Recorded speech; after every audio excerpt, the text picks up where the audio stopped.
भाई जिंदगी में आपने सबसे बड़ा पाप क्या किया है? इंजीनियरिंग में एडमिशन लिया था मैंने। क्या? और उससे भी बड़ा पाप, मैंने मैकेनिकल इंजीनियरिंग में एडमिशन लिया था। भाई इंजीनियरिंग से क्या प्रॉब्लम है आपको? आज मैं तुझे बताऊंगा अपनी दुख भरी दास्तां।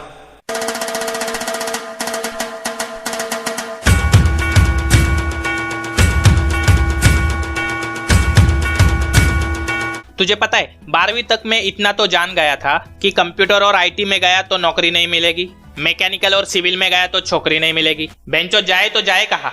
फिर हमारे चाचा मामा या मौसी का आइंस्टाइन बेटा पता नहीं कहाँ से प्रकट हो जाता है। खुद के 4-5 सब्जेक्ट बैक होते हैं और हमें सलाह देगा कि भाई मैकेनिकल में जा, बहुत स्कोप है। स्कोप, ये स्कोप शब्द सुनकर बात ही खत्म हो जाती है। हमारे घर वालों को स्कोप सुनकर तो ऐसा लगता है जैसा अपना बेटा अंबानी बनेगा। छोकरी गई भाड़ में, तुझे तो मैकेनिकल इंजीनियरिंग ही लेना है। भोसडी का खुद तो डूबता है, हमें भी साथ में ले जाता है। माँ कसम उस मुच्छड़ गांडू को मैं जिंदगी में कभी माफ नहीं करूंगा।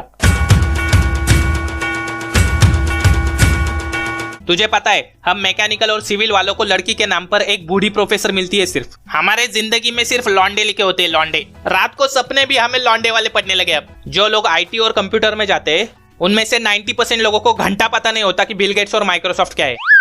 कल मैंने एक कंप्यूटर के लौंडे से पूछा, भाई ये रेशमा कौन है? रेशमा? हाँ, वो दूसरी वाली बेंच पर बैठती है ना, काले बाल, काली आंखें, काली। हाँ बस बस बस बस। और दीपा? दीपा? हाँ, वो गाना की आइटम है ना, काली आंखें, काले बाल, काली। अच्छा अच्छा। Bill Gates? सर अभी बाहर गए, आएंगे थोड़ी देर में। तेरी बहन का माइक्रोसॉफ्ट मारा। काली आंखें, काले बाल, जा जाके अपना मुंह काला कर ले। दुनिया में सबसे बेहतरीन एग्जाम कोई देता है तो वो हमारे इंजीनियर। एग्जाम का टाइम टेबल 3 महीने पहले ही आ जाता है, फिर भी हमारा इंजीनियर रात के 12 बजे फोन करके पूछेगा, भाई पेपर कौन सा है कल? 12वीं तक हमारे पेरेंट्स पूछते थे कितने परसेंटेज आए, 80 या 90, और अब पूछते हैं कितने बैक लगे, 2 या 4। बेंचोत मैंने कॉलेज की इतनी फी नहीं भरी होगी जितनी एग्जाम फॉर्म की भरी है।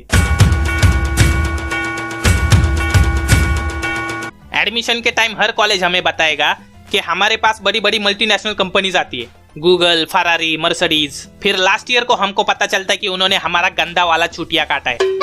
मर्सिडीज दिखाकर रिक्शा फिटिंग का जॉब मिलता है, वो भी पूरे 300 बच्चों में से सिर्फ 3 बच्चों को।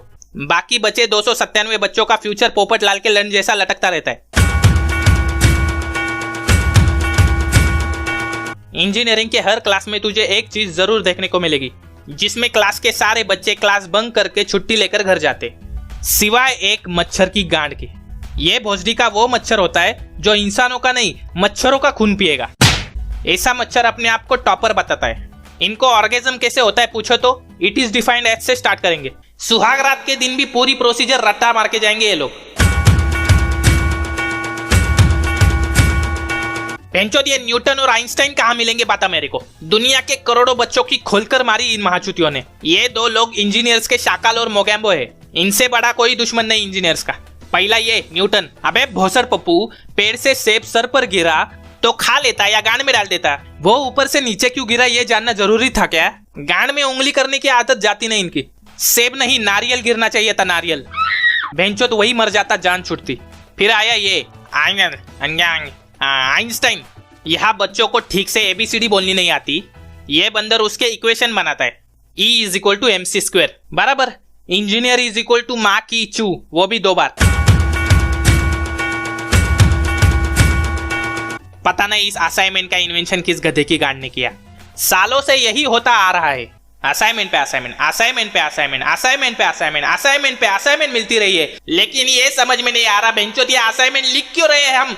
स्टूडेंट सबमिशन के लिए अपनी नींद बेचकर कॉलेज आते और ले जाते तो सिर्फ असाइनमेंट।